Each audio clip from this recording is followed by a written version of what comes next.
What if the symptoms you're experiencing aren't signs that your body is breaking down? What if they're signs that your body is asking for something different? Today, we're talking about menopause and perimenopause, but not in the way it's usually discussed, because menopause isn't just a hormonal transition, it's a nervous system transition as well. Welcome to Healing Beyond the Symptoms, the podcast that helps people discover the root causes of their health struggles and take back control with science, strategy, and self-awareness. I'm Dr. Leah Hahn, a chiropractor and functional wellness doctor who believes that true healing starts beneath the surface. So let's dive in. Menopause is often talked about as a medical event, something defined by hormones and cycles and symptoms. Historically, we've all called it and referred to it as the change of life. And yes, it can bring a wide range of very real, very disruptive experiences. Estrogen and progesterone levels are fluctuating during perimenopause, sometimes rapidly, and hot flashes can seem to come out of nowhere. Night sweats that interrupt sleep, brain fog that makes you question your clarity, mood swings, anxiety, changes in libido, weight shifts, joint pain, fatigue, a body that suddenly feels unfamiliar. But if we only talk about menopause as a list of symptoms, we miss something essential. Because this isn't just a hormonal transition, it's a nervous system transition too, meaning the brain and its interpretation of stress is shifting as well. When I talk about the nervous system, remember that there's a voluntary and an involuntary nervous system. This is involving the brain, the spine, and the nerves that signal to trillions of cells within the body. So when we talk about the voluntary side of the nervous system, that looks like if I want to move my arm, I can move my arm. And then there's the involuntary or the autonomic nervous system. That creates our fight or flight response and our parasympathetic responses. Fight or flight creates that environment to literally fight or flee. So it increases our heart rate, blood flow to our muscles, it increases our breathing or respiration, it shunts energy away from our reproductive, immune, and digestive symptoms when the nervous system perceives a threat. Where the parasympathetic side is the opposite. It's our rest, digest, and heal, which is a response to shift away from fight or flight when our nervous system senses that we are safe.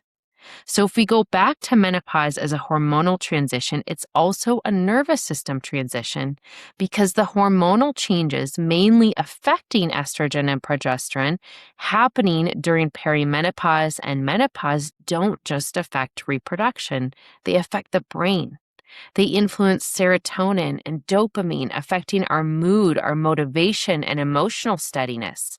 They influence GABA, one of the brain's primary calming chemicals. They influence sleep and memory, temperature regulation, and even how resilient the nervous system feels under stress.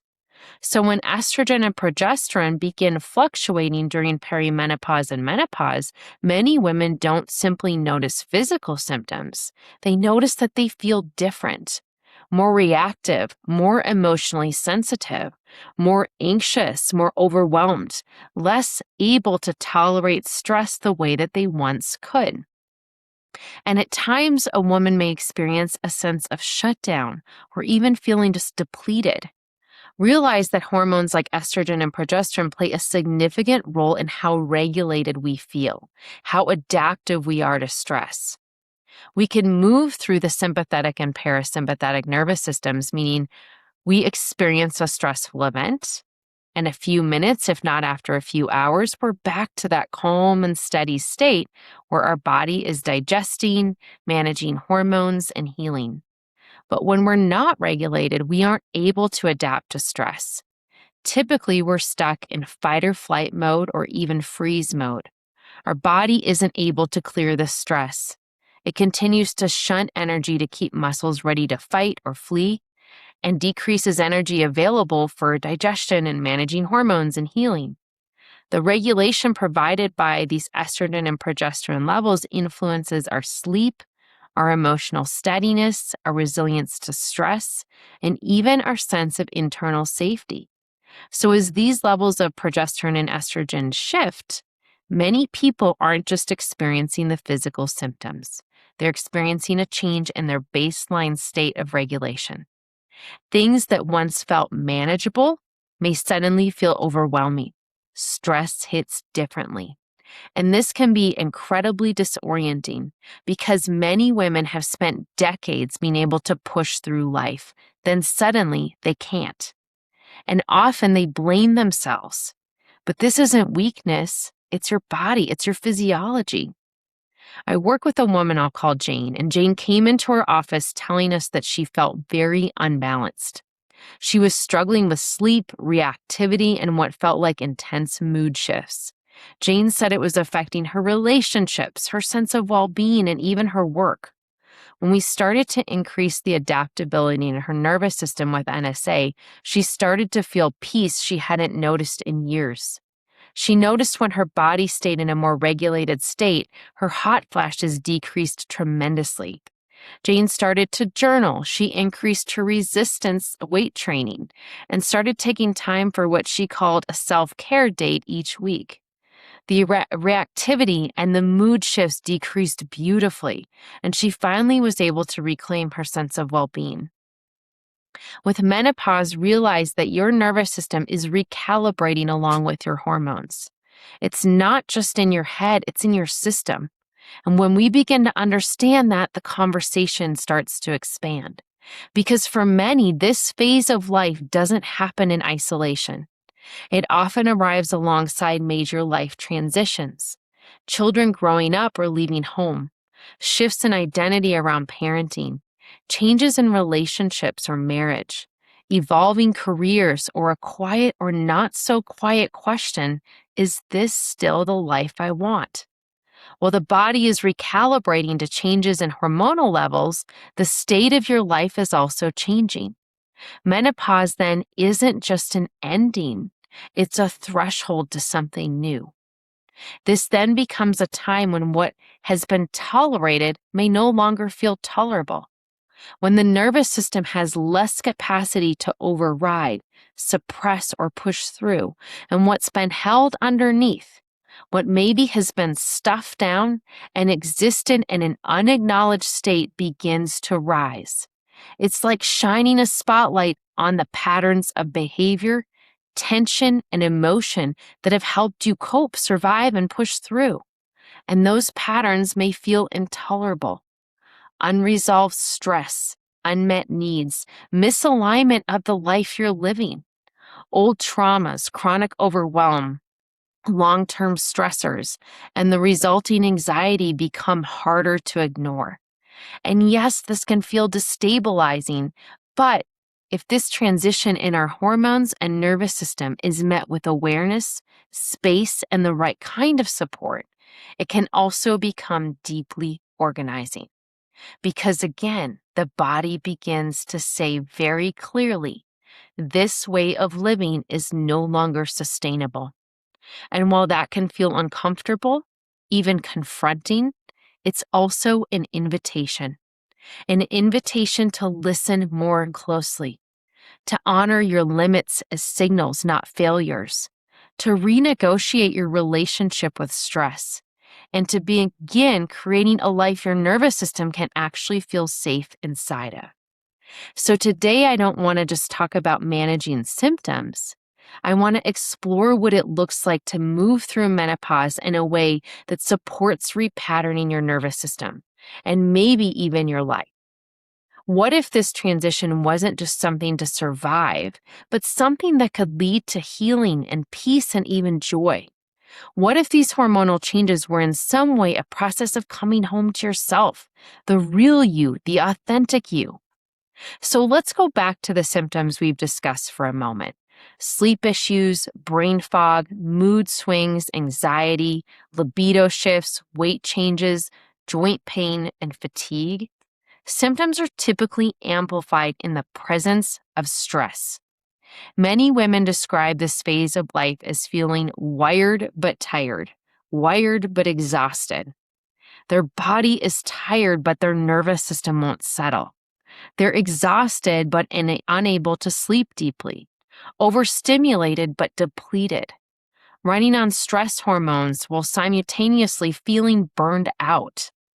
And part of this is because menopause often arrives during one of the most demanding stages of life. And culturally, we've been given messages about how to cope, how to manage. Wine, sugar, just be more organized, push through, which in reality, these things can often amplify the very symptoms we're trying to escape. So symptoms get labeled as the enemy, something to suppress, ignore, get rid of. But what if we looked at this differently? Your symptoms are not your enemy. They're your body trying to protect you. Symptoms are responses, intelligent adaptations created by your nervous system in the face of stress and trauma. Stress activates the nervous system directs the body expresses the symptom, and we should listen to our symptoms because they're valuable pieces of information. And stress isn't just in your head, it's physiological.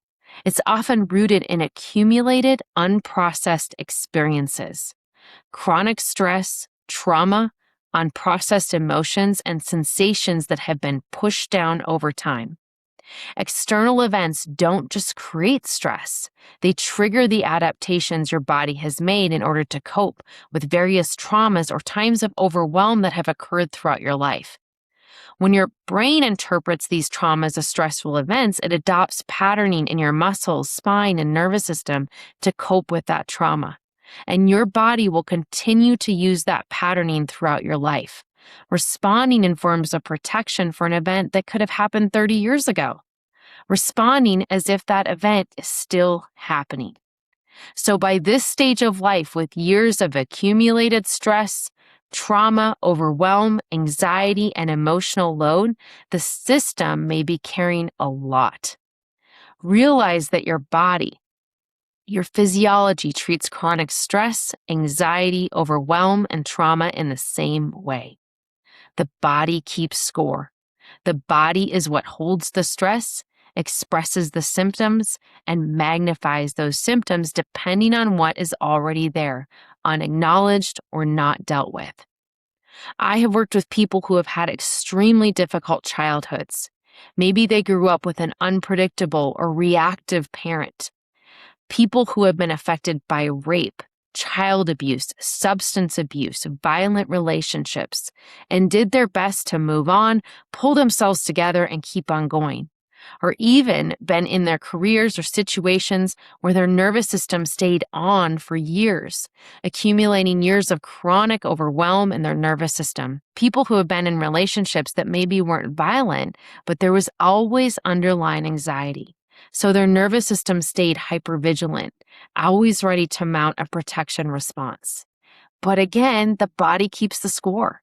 So when these types of stressors accumulate in someone's physiology and the nervous system never learns strategies to release chronic stress or trauma, it becomes like a heavy armor of protection that's being carried through life. When these traumas or stressors are triggered, the ways we have adapted or deal with them can make the trauma feel like it happened yesterday.